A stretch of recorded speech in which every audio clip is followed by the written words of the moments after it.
Shalom V'racha, chers amis, nous commençons un nouveau livre.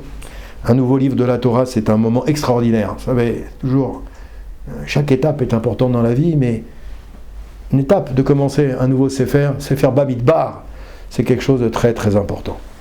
On va commencer la paracha de Bamidbar et on va réfléchir ensemble sur un thème. Le thème est le suivant. Vous connaissez tous ce dicton qui dit « Dis-moi qui est ton voisin et je te dirai qui tu seras ». En général, on dit « Dis-moi qui tu fréquentes et je te dirai qui tu es ». Le thème de notre petit chiour, c'est « Dis-moi qui est ton voisin et je te dirai qui tu seras ».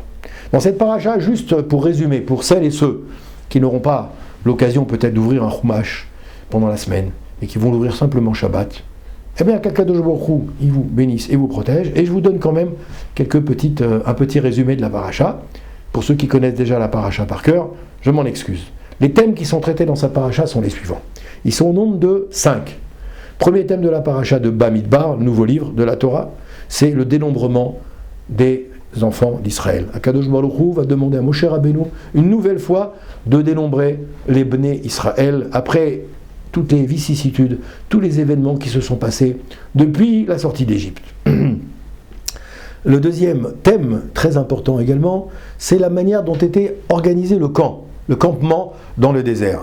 Vous savez, c'est pas simplement que 3 millions de personnes qui sont sorties d'Égypte et qui sont sorties de manière désorganisée. Chas v'shalom, ne croyez jamais ça. C'était une organisation, si je puis dire ainsi, militaire. Tout était prévu, tout était calculé au centimètre carré près. Chaque tribu savait où elle devait se positionner. Chaque Ben Israël, parmi les 3 millions, les 600 000 Neshamot, plus les âmes, les hommes, les femmes, les enfants, le Erev Rav, on dénombre à peu près à 3 millions de personnes comme ça. Chacun savait exactement où était sa position. Vous savez ce que c'est que 3 millions de personnes, vous imaginez? Si vous vous trouvez déjà dans un stade, le Stade de France par exemple, je crois que c'est... Combien c'est, Rabbi Yosef? 40 000 personnes 80 000 personnes, me dit Rabbi Yosef. Déjà, quand on est dans un endroit comme ça, c'est vraiment impressionnant. 80 000 personnes. Il y avait, je me rappelle, pour revenir à Avdil, l'enterrement de Rabbi Yosef, on dit qu'il y a eu 1 million de personnes qui sont venues. Moi, j'ai participé, en habitant à Jérusalem, comme tout le monde ici, participer au cortège, c'était déjà impressionnant. On voyait comme ça des centaines de milliers de personnes qui marchaient dans les rues. Là, on parle de 3 millions de personnes, vous imaginez ? Pourquoi je vous dis ça? Parce que dans cette paracha, le deuxième sujet, c'est la manière dont le campement des enfants d'Israël était organisé dans le désert. Il y avait 4 camps. 4 camps et 3 tribus par camp. 3 x 4, 12, n'est-ce pas? Donc 4 camps, 1, 2, 3, 4, nord, sud, est, ouest, et il y avait 3 tribus par camp. Troisième sujet de la paracha, on va parler du dénombrement d'une tribu particulière qui s'appelle la tribu des Lévis. La tribu seule et unique qui a accepté, qui a plus exactement, qui n'a pas participé malheureusement à la faute de Chet HaEgel, la faute du veau d'or. Cette tribu, à partir de là, elle a un rôle particulier, une fonction particulière. Akadosh Baruch Hu va en faire Mamlechet Kohanim, c'est le cas de le dire, l'assemblée des prêtres du clan d'Israël. Donc on va parler du dénombrement des Lévis dans cette paracha. On nous dira au Lévi près, c'est le cas de le dire, combien il y avait de Lévi à cette époque-là dans le désert. Et dernier sujet, les fonctions de chaque famille des Lévites dans le tabernacle. Chaque famille, la tribu des Lévis elle-même était subdivisée en plusieurs catégories. Et chaque catégorie des Lévis, Lévi 1, Lévi 2, Lévi 3, Lévi 4, chacun avait une fonction particulière dans le Machané Israël, c'est-à-dire le camp d'Israël. Ok? Ça, ce sont, mes chers amis, les 5 sujets de la paracha. Maintenant, on va essayer de rentrer un petit peu dans le vif du sujet. Dis-moi qui est ton voisin et je te dirai qui tu es. Dans le désert de l'Est sortait la lumière du monde. Du drapeau, de quel drapeau? De la tribu de Yehuda, nous dit la Torah. Comme je vous ai dit tout à l'heure, chaque tribu avait une position particulière. Eh bien, de l'Est sortait la lumière du monde. Et là-bas, qui se trouvait à l'Est, Mizrach, on l'appelle en hébreu, c'était la tribu de Yehuda, qui était dépositaire de la Torah, dépositaire de la royauté. Yehuda, ça représente la royauté. Et à son côté, demeurait qui? Moshe Rabbeinu, Aaron et leurs enfants. Moshe, Aaron et leurs enfants, et là-bas, c'était les emblèmes de la Torah et des mitzvot. Qu'est-ce qu'ils faisaient? Quel était leur rôle? Ils expiaient les fautes du peuple par leur prière, par leur sacrifice et par leur travail au quotidien. Et sur eux, il est dit Ashrei la tzadik ve'ashrei l'ishreno. Ashrei la tzadik ve'ashrei l'ishreno. Heureux le juste, heureux son voisin. Il s'agit des tribus voisines de Moshe et d'Aaron. Quelles étaient les tribus voisines de Moshe et d'Aaron? Moshe et Aaron, ils étaient dans la tribu des Lévis. Les tribus voisines, c'était Yehuda, Issachar et Zevulun. Ils ont tous été des grands dans la Torah, des grands sages de la Torah. A l'inverse, ceux qui siégeaient à proximité des hommes de la discorde ont subi leur mauvaise influence. C'est marqué Oy la Racha, Oy l'Ishreno. Malheur au Racha, malheur à l'impie et malheur à son voisin. Réhouven, Shimon et Gad, ils étaient voisins de qui? De Korach Ve'adato. Korach et son assemblée, qui étaient des hommes de conflit, qui étaient des hommes de mauvaise influence.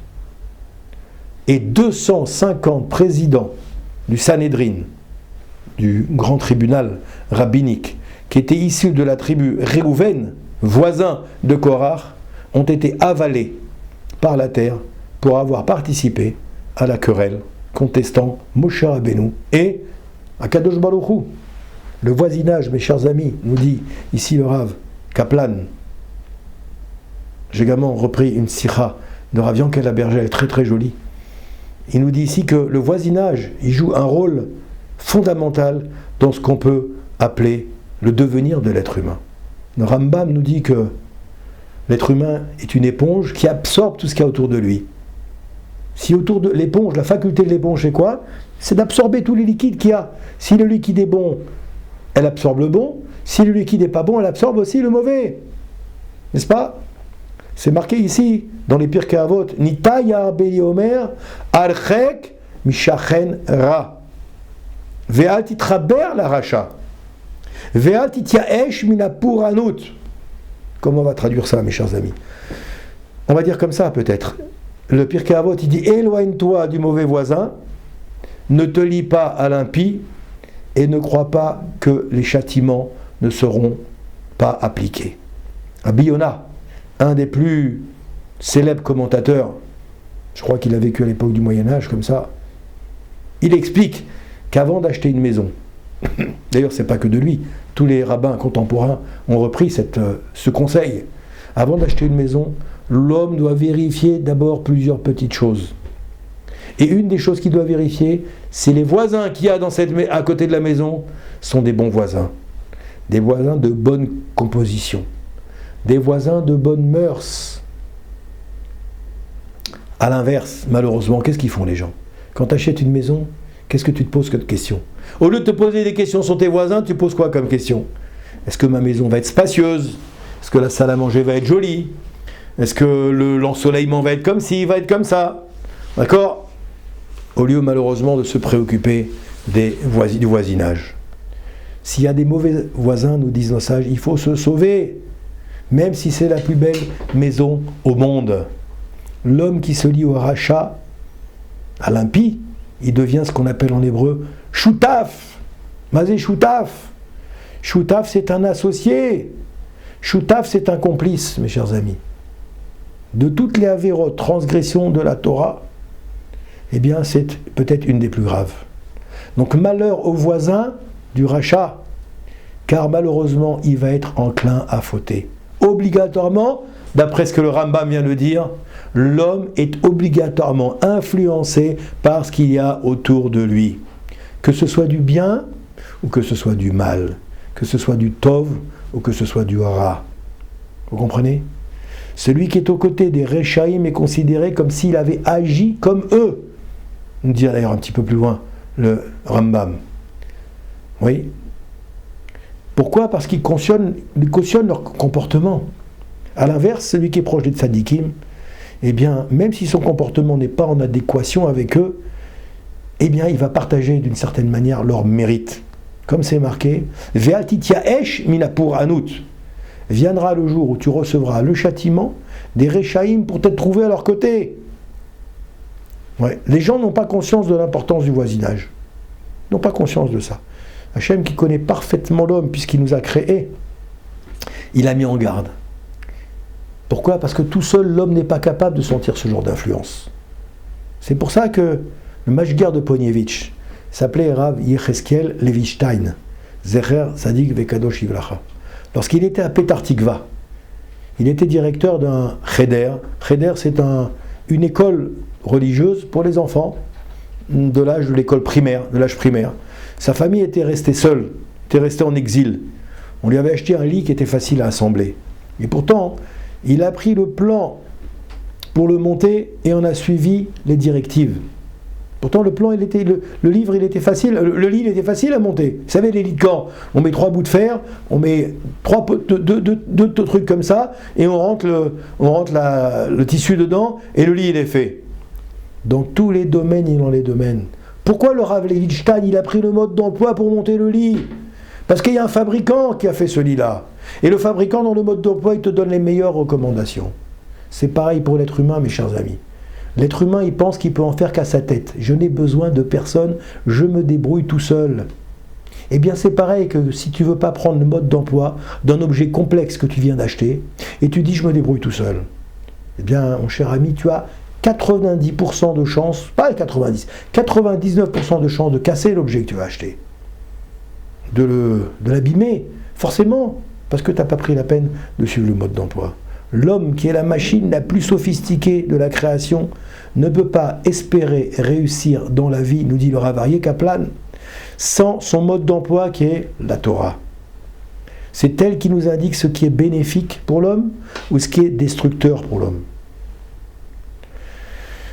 Et oui, l'influence du voisinage et du regard des autres, elles peuvent s'avérer tellement néfastes qu'Akadosh Baruch Hu, il a cru bon nous mettre en garde de ces dangers. Le Rambam, il a dit dans Ilchot Deot, au 6e chapitre, comme je vous l'ai dit, que l'homme, il a été créé de telle sorte qu'il est inéluctablement à l'image de ceux qui l'entourent. L'homme ne peut pas aller contre ce qu'Akadosh Baruch Hu, il a conçu. Il est question ici des actions et des idées. En fonction de ce que les gens qui nous entourent pensent, nous pensons. C'est la nature humaine, mes chers amis. On ne peut pas se révolter contre cette chose-là. On ne peut pas aller contre cette chose-là. Même celui qui dit « je suis fort » et je ne suis pas influençable. Un jour, un de mes fils qui était tout jeune, il avait 12 ans, 13 ans, 14 ans, je ne me souviens pas. Il m'a dit « Papa, je vais aller dans telle rue de tel quartier, en Israël. » Je ne vais pas noter le nom, pour ne pas dire du mal, d'une des rues d'Eretz Israël. Et alors je lui ai dit « Mon fils, tu ne devrais pas aller là-bas, c'est pas pour toi. Tu vas te faire influencer. » Vous savez qu'est-ce qu'il m'a dit ? Il m'a dit « Non, non, papa, je suis allé à Yeshiva, je suis fort. Rien ne peut m'arriver. J'étudie la Torah toute la journée. » Je lui ai dit « Mon fils, dénombre-toi. Le Rambam, qui est plus âgé que toi, qui est plus érudit que toi, qui a une plus grande connaissance que toi, lui, il a dit « Fais attention. L'être humain, automatiquement, où il se trouve, il est influencé. » C'est pour ça que l'homme, il doit s'attacher aux mitzvot. Akadosh Baruch Hu nous dévoile un secret. Tu ressembles à celui que tu fréquentes. Si tu vis avec les sages, tu deviendras sage. Si tu vis avec malheureusement les Réchaïm, tu deviendras Racha. C'est inéluctable. Si tu habites dans un quartier qui laisse à désirer sur le plan spirituel, tu vas apprendre à agir comme eux. Comme dit Shlomo Ameler. Olech et Rachamim, Yirkam.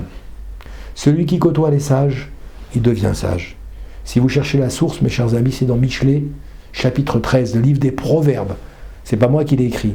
C'est le roi Salomon dont on dit c'était l'homme le plus sage au monde et le plus érudit au monde. Chapitre 13, verset 20. Holer et chachamim yirkam. Si tu vois un homme qui a un mauvais voisinage, il doit déménager. S'il n'y a pas de bon quartier dans le pays, il doit changer de pays. S'il n'y a pas de bon quartier dans le monde, il doit vivre seul. C'était le cas à l'époque du Rambam. C'est marqué là-bas dans Ilchot Deot au chapitre 6. Même si l'homme est malade, ou qu'il y a la guerre, où il vit, il fera bien de vivre seul. On pourrait dire, sans le Rambam, Anus, Rachamana, Patre, ça veut dire quoi ça ? La Torah, elle exempte l'homme de ses obligations en cas de force majeure. Mais le Rambam, étonnant, il poursuit, en disant que l'homme devra vivre en autarcie plutôt que de rester dans un environnement qui peut s'avérer nuisible.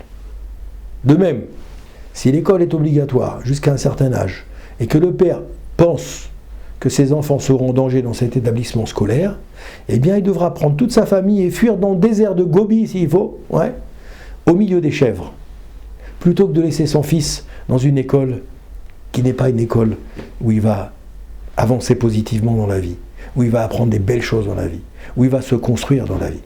L'homme doit être prudent. S'il y a une loi dans un pays qui interdit de vivre en autarcie, eh bien le Rambam il conseille à l'homme de vivre même dans le désert s'il faut. Ça va très très loin. Vous allez dire ça paraît excessif. Encore une fois, c'est pas moi qui l'ai écrit, c'est le Rambam, il rote des hôtes ici, ce que je suis en train de vous lire. Le Rav Kaplan, Aryeh Kaplan, il précise que c'est pas un cours de halakha qui nous transmet ici, le Rambam. Non, c'est une mise en garde sur la gravité du voisinage, mes chers amis. Eh bien, c'est tout ça, la parasha de Bamidbar. Bamidbar, c'est le désert. Le désert, pourquoi Kadosh Baruch Hu a donné la Torah dans le désert? Il a donné la Torah dans un endroit où on ne subit aucune influence. On n'est influencé par rien. Ou au contraire, on va travailler sur soi-même. On va laisser son ego de côté. Quand on est dans le désert, on ne pense plus à rien du tout. On pense qu'à quoi? Qu'à sa survie. Qu'à avancer, qu'à marcher pour le plus rapidement possible, se retrouver dans un endroit où je suis protégé. N'est-ce pas? On va faire attention à ses réserves d'eau, on va faire attention à ses vivres. Dans le désert, on n'a plus du tout de tentation, comme c'est le cas dans les pays où on vit. Alors oui, il nous dit ici, de la même manière qu'un jeune enfant, il reproduit l'exemple de son père, dans sa démarche, sa conduite, son parler, Am Israël, il doit respecter également ce que son père lui demande, qu'Akadosh Baruch Hu, que son père lui demande le Shabbat d'aller à la synagogue, de pratiquer le Shabbat, de manger kasher, etc. De même qu'on respire le même air, on doit respirer les idées de ceux qui nous entourent. Donc il faut faire attention. D'accord? Et donc Baruch Hashem, c'est ce qu'il nous explique ici dans Parashat Bamidbar, de faire attention à l'entourage, de faire attention aux voisins, de faire attention aux amis, de faire attention à la ville où on habite, et de prendre toujours les meilleures dispositions pour faire en sorte de subir les meilleures influences. C'est ce que je vous souhaite à chacune et à chacun d'entre vous. Shabbat Shalom, Amen, Kenny Ratson.